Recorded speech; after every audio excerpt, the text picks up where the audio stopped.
Toyoto GT86 se Toyota vrača v športne vode, kjer je včasih že ponujala tiste zelo priljubljene avtomobile, Celico, pa tisto legendarno Supro, pa malo Toyoto MR2. In cilj Toyote je bil relativno preprost. Vrniti se k svojim, pravzaprav ne toliko zelo oddaljenim športnim koreninam. In moja naloga danes je, da to ugotovim, ali jim je uspelo. Zato mi ne zameriti, če bom danes popolnoma zanemaril velikost prtljažnika, obračalni krog, pa koliko je ta avto uporaben, ali pa slučajno, če je v drugi vrsti dovolj prostora za 2 človeka. Igra. Avto je izredno kompakten, dolg je samo nekaj čez 4 metre pa 20 cm, je izredno lahek, namreč tehta manj kot tono 200, poganja pa ga 2-litrski boxer motor, ne pozabite, Toyota je ta avto naredila v sodelovanju s Subarujem. Najprej kratka opazka, zvok boxerja me je, takrat ko sem ga prvič prižgal, malce razočaral, potem z vrtljaji pa postane kar glasen in se kar razživi, pa tudi potiskal hrbet je pravzaprav kar nekaj. Ta boxer zmore slabih 200 konjičev, pogon je zadaj, to pomeni veliko veselja, menjalnika sta pa 2, ročni in pa avtomatski. In vi hočete ročnega, verjemite mi. Notranjost je izredno preprosta so stikala, ki jih pravzaprav ni veliko in vse skupaj je podrejeno vozniku.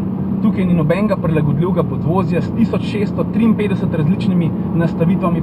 Nastavitev je samo ena in edina potrebna, športna in zabavna. Pa še eno zanimivo dejstvo, ponavadi avtomobilske znamke, ko razvijajo avtomobile, sploh pa športne, rabijo input ciljne skupine, kupcev. Tokrat pa je Toyota rekla, ne, mi delamo avto za voznika. Zato so na kup zbrali 200 različnih profesionalnih dirkačev in ti dirkači so potem dajali napotke, kako se njim zdi, da bi se športen avto moral peljati. In kako se pelje? Razburljivo! Res!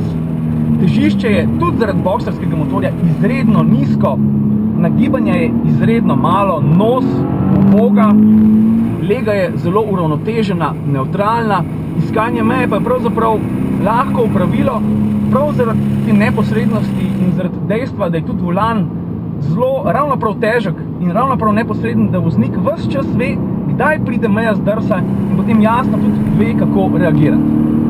In po parih krogih tukaj na dirkališču v zaledju Barcelone moram priznati, da je, kar se tiče vozne dinamike, Toyoti zares uspelo.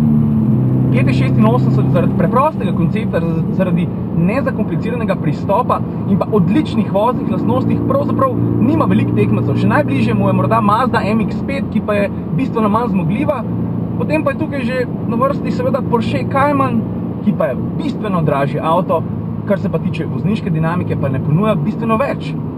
In kaj je najbolj pomembno, Toyota se je s tem avtom vrnila med žive po športni plati. In pravzaprav na trg leta 2012 lansirala športnika stare šole. In če je tole nov začetek Toyotine športne zgodbe, potem se res veselimo nadaljevanja.